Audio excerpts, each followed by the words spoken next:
விளையாட்டு விடுமா அவங்க.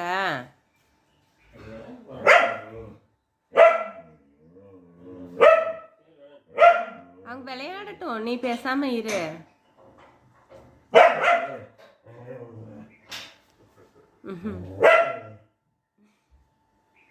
எப்படி விளையாடலாம்? பரவாயில்ல வந்துட்டா கேட்டுக்கிட்ட வந்துட்டா.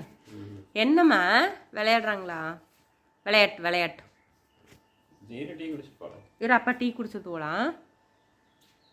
அங்கே போய் விளையாட சொல்லு, தூரமாக போய் விளையாட சொல்லு அவனுங்கள. போ போய் சொல்லிட்டு வா. போ, இங்கே வா பாப்பா, இங்கே வா, இங்கே வா, இங்கே வாமு, நீ இங்கே வா. வருவார், இரு, உட்காரு, அப்படியே உட்காரு, உட்காரு, கொஞ்ச நேரம் உட்காரு. காலையில் வந்துடுறானுங்கள்ல விளையாடுறதுக்கு. ஏன் பாப்பு?